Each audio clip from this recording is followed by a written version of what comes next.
Apparently some water got past my $160 tarp. Not too bad on this side. That's mainly the other side. Ooh, where did that fall from? Anyway, saved it.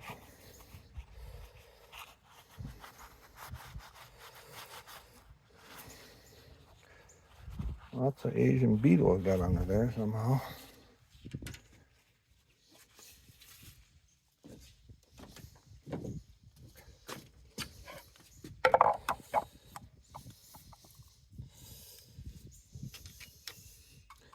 Grease and motor oil.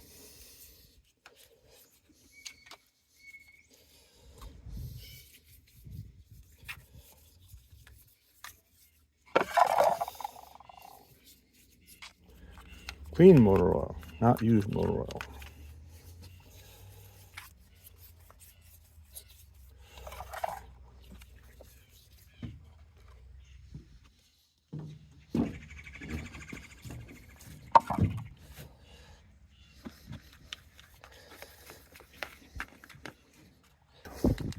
That's where we're going, in that garage.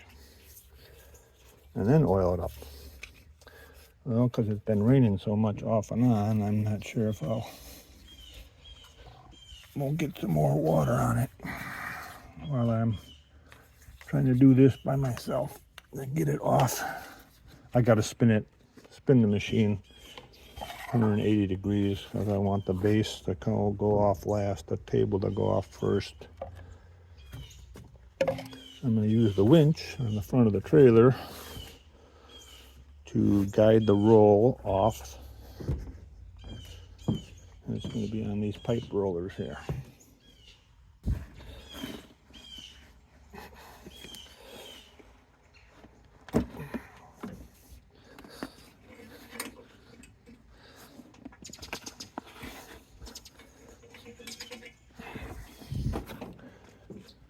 So, for some of you that are wondering, finally did find a property and closed on it yesterday. So I brought this load down with me to the closing, hoping the closing was going to go through, and it did. So now I got all this to move off, and then run back home 600 miles and get another load and unload that by myself. Then run back home and get another load. 600 miles. Not complaining, just glad it's finally happening.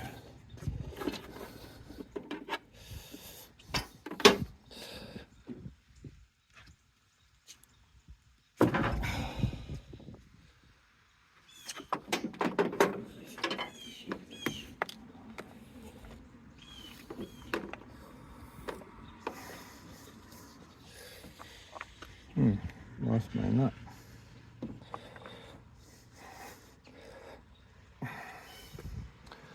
Okay, gotta find the remote. Okay, got the remote.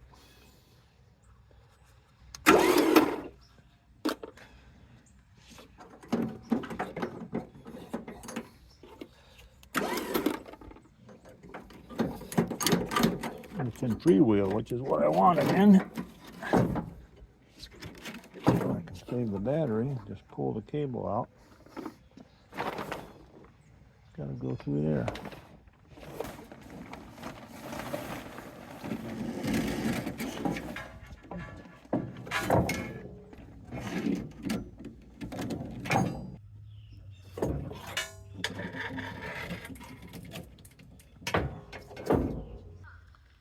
So I have this chain on the trailer, chained to this deck post over here.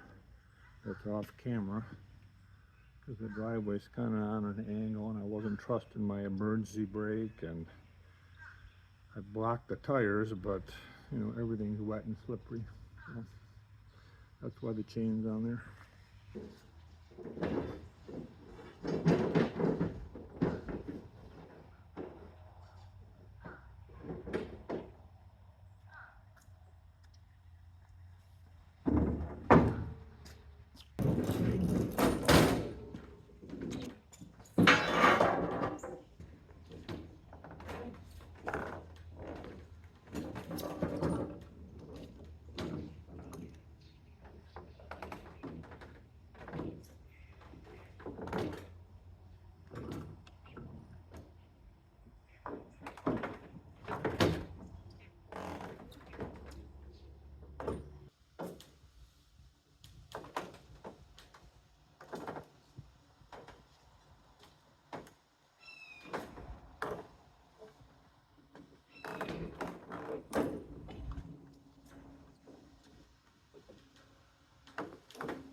I do not have an anchor point over that way, like in the garage.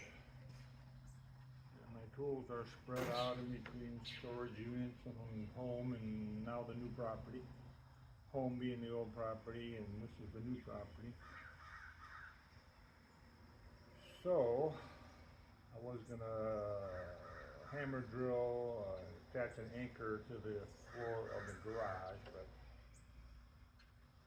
I didn't want to drive around with these machines anymore to go back to the storage unit to try to find my hammer drill. So I'm basically going to just try and muscle this off here on the pipes, and I'm going to use the winch on the trailer to, you know, help guide it down and off the trailer. Once I touch down on this concrete pad here that's out in front of the garage, I may just pull the trailer forward to finish dropping it.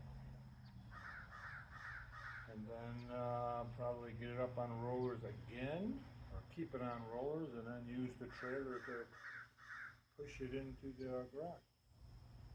That's the plan, Stan. Now you know. Okay, it's getting ready to rain, so I'm gonna back the trailer up and get it closer to the garage door. So hopefully it'll be outside less. I have a tarp ready to go over it, but I don't want to really have to do that if I don't have to.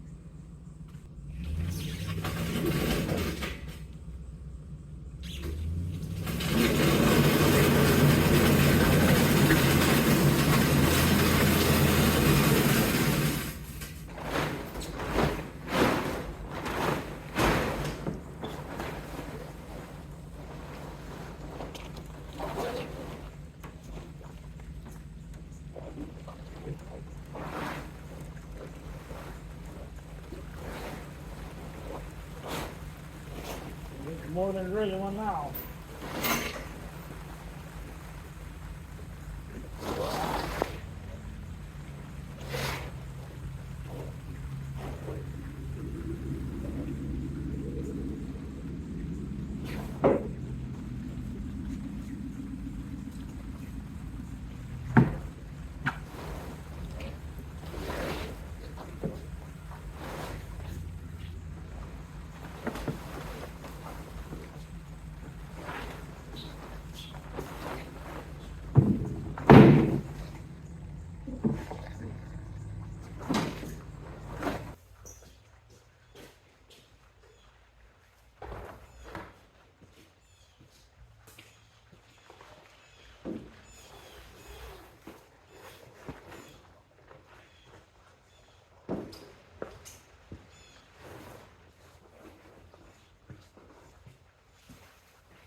If some wind comes up.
Well, on hold for now, but I'll give you a quick little tour. This is the garage. It's attached to the house. It's a 1970s brick ranch. You can tell by the paneling, it's 70s. But it's 23 wide by 21 deep. This is going to be a temporary shop. A lot of the more larger, like my farm tractors, the Ford tractors that some of you have seen in my other videos. So I'll be down in this old barn here. And that old barn is in need of some help. But it's been there a long time. I just talked to the guy across the street who's a lifelong resident here. This is actually in a town, but I'm on 5 acres. It's in a small town. I talked to a lifelong resident here, and he says that barn's been leaning as long as he can remember. But so the plan is to build a shop behind the house. That would be kind of where that blue container is over there and to the left. That's one site. The other possibility is up behind the house here. There's a little hill behind the house. Either build it on that hill or knock that hill down and move that material all over here. This barn is in a low spot. And another lifelong resident says, yeah, he's seen it flood up into the barn here, the wood barn. So I could kind of improve the property by filling that in after I take down the barn. That kind of weed line along there, there's a creek in there. It's a year-long creek. It's spring-fed. And where the water's collecting down here used to be a pond. Albino catfish, I was told by one of the residents. And there used to be another pond over there where water's collecting. So I may, down the road in the future, probably after the shop is built, is bring one of these pond sites back. What I'm going to put in it, I haven't decided yet. Don't know. So, but we own basically, it's just a little over 5 acres, up to where you see that gray garage there. That's a street alongside that house, and that row of houses up there. So that far tree line over there. Oh, that overgrown area. I already talked to a guy about bush hogging it for us. Of course, it's been raining a lot since I've talked to him about that. 3 to 4 inches yesterday and 1 to 2 last night and today. So maybe he could bush hog some of the high spots, but I think the bush hogging's on hold for the most part. So, but that's the house. We're not even moved in yet. I'm still got to address a lot of issues on the house as far as, gutters and that lattice back there and the screen and, a lot of stuff. A lot of stuff a homeowner can handle. But that's the barn. That would be something for that old shop. An old barn, huh? Right here is, we believe, is the septic field. The septic inspector was not able to locate the field before we purchased the property, but another resident here who was a former septic inspector, a septic installer, he's just about ready to retire. He seems to recall, and this was before they kept records, even the county, this house was built a few years before records for septics were required. But that person seems to recall, this is going by his memory of decades ago, that he repaired some field lines here in between the house and the garage. So that's where we think it is. So that's why we can't put the shop there. Someone suggested tearing down the barn and put the shop there, but I know by looking at floodplain maps that sometimes the water gets up into the far corner of that barn. And so that's why I want to fill in that area, knocking down this hill behind the house, bringing it over here and filling all that in there. So there's not a single tree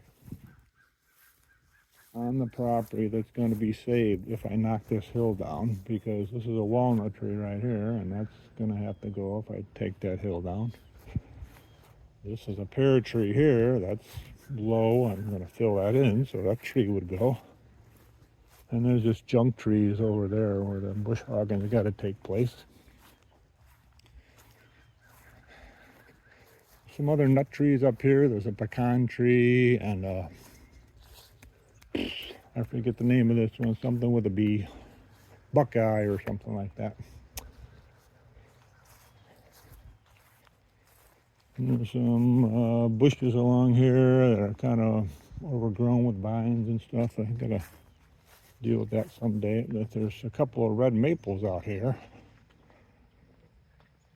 I would like to keep the red maples, but they have not been kept up as they were growing through the years. And look at that. That looks like a overgrown lilac bush or something. The other one got some more trimming, but it looks like it's struggling to heal, and all those trimmings. It looked like the trimming was done all in the same year to that tree. So, like I said, we're not even moved into this property yet. We're just moving some machines in and dealing with, little issues, electrical and changing locks and stuff like that. So, all right, seems like the rain has let up. Let's see if we can get this mill in the garage here. It's temporary location. I don't like my machines to get any water on them. As a matter of fact, I usually have them in a climate controlled space. As soon as I at least get the mill in here, I have a dehumidifier I'm going to throw on in here. But these are the two biggest machines, the mill and the 36-inch bandsaw. I have a small clausing lathe, a 12-inch, a couple of 612 surface grinders. They are in storage. I didn't really want to have to move those twice, but they're the smaller machines. So. And the lathe is complete. The 612 surface grinders are both Boyer Schultz. They are projects, both of them. I have a new set of spindle bearings for one, and just a cleanup on the other one. One has the dust collector type cabinet. The other one has the flared leg type of cabinet. So, two different eras, two different cabinets. I'll use one for a cutoff machine, and then the other one for a grinding machine.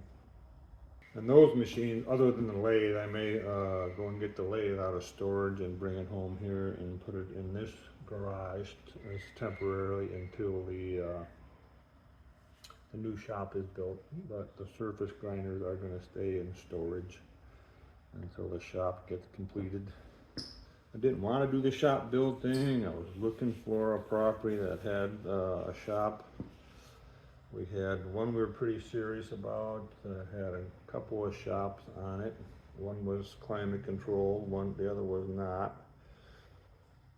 And, shed type of roofs connected to them where the tractors could go, or I could just park my tow vehicle, my Suburban, and the trailer would all fit under there. But that particular property, the listing agent kind of knew an inside story on that one, and we offered their asking price, and the listing agent worked it out where the seller took an offer that was $50,000 less because they were offering cash and can close in 2 weeks. And then he turned around and sold it 2 weeks later. We already had a buyer lined up for $70,000 more than what he paid for it.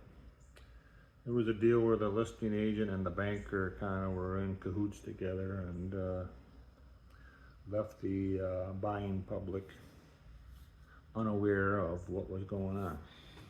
Okay, stop raining again. The sky's looking pretty bright, so we'll give this a whirl here.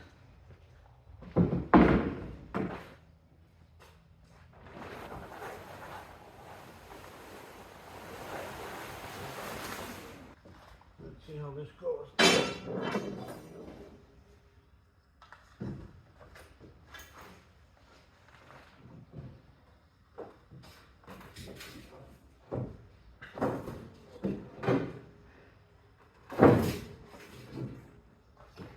it's not.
Getting old.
Thank goodness that winch was on there, huh?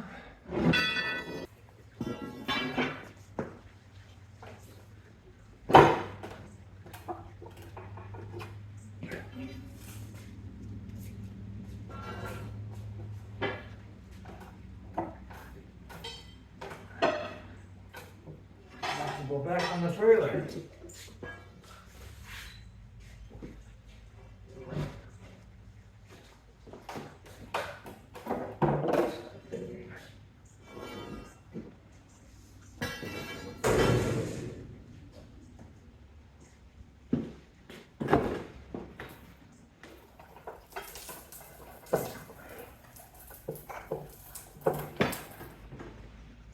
There, pushed it by hand.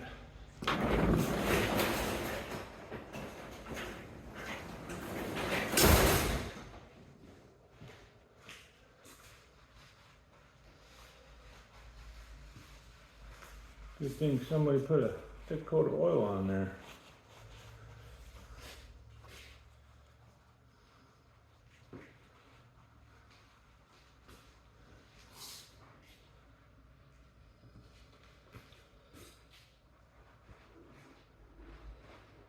Okay, dehumidifier time.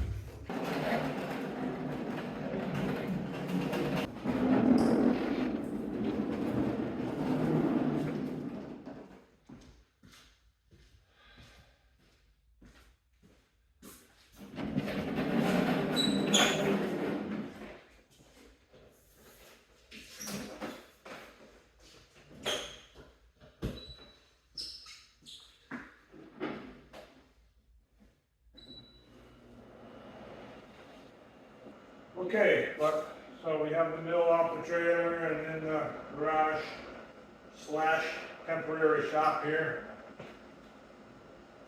It has to go in that corner over there.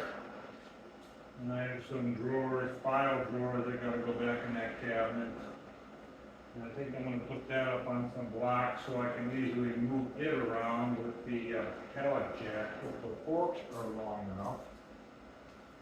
Okay, so these are the file drawers that I'm using as a toolbox. I have 3 sets of these cabinets, 3 sets of these drawers. I got pretty reasonable.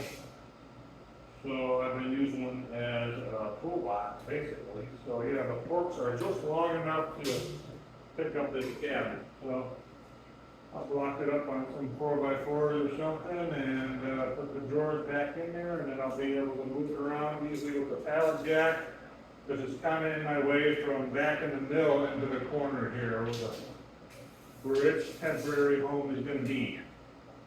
But the dehumidifier, as you can hear running, does make a big difference in a room. Really dries it out, keeps things from rusting, and keeps things, wood anyway, from swelling up. Keeps from that surface rust getting on your machine parts. So I'd advise that highly. I got a lot of wet stuff in here now. I got the wood ramp parts over there, that plywood, that got all wet, and right underneath the camera is the tarp. So I'll run that pretty heavily. I'll pull this tarp out and lay it out once I get more room on the floor so the tarp dries out. And the dehumidifier gets it before it gets on the metal parts and starts rusting them up. Okay, so the mill was such a struggle for me to get it off, just weight-wise. It wasn't really bad tippy. I decided to have somebody local here come over with his tractor and lift the bandsaw off.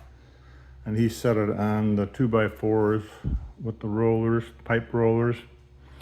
And I hooked up my engine hoist and just took a 2x4, 8-foot 2x4, and pried the machine over so it's on an angle like this. And to get it in the garage door, there's a little incline outside on a concrete pad out there. I used my trailer and pushed right against the base of the saw, right here. Right on the base there. And shoved it into the garage. So I got it this far, now I just have to stand it up. So since you didn't get to see everything else, I thought I'd let you see this.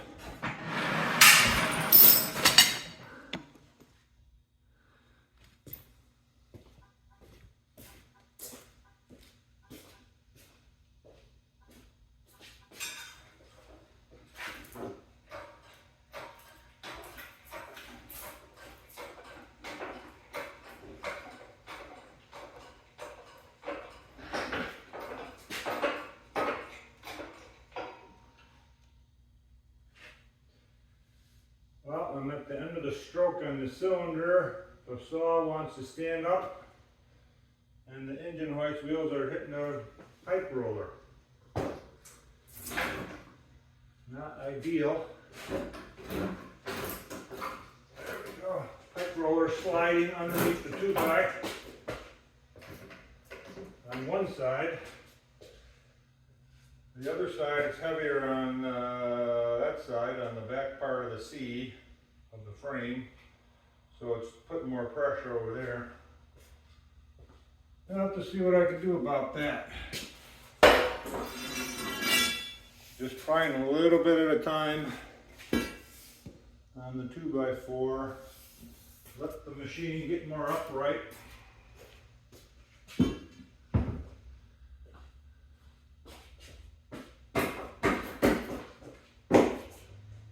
Now I can probably just let it down and it'll be standing up. And I can move on to other things.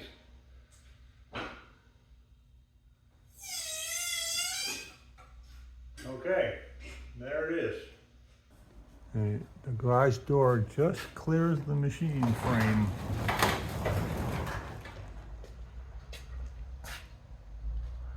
This garage has, I don't know, a little over 9-foot ceilings in it. So I'll be able to set the saw up with the upper wheel on it. Got to get some tires for the wheels. This is what I have on the lower. And there's nothing on the upper.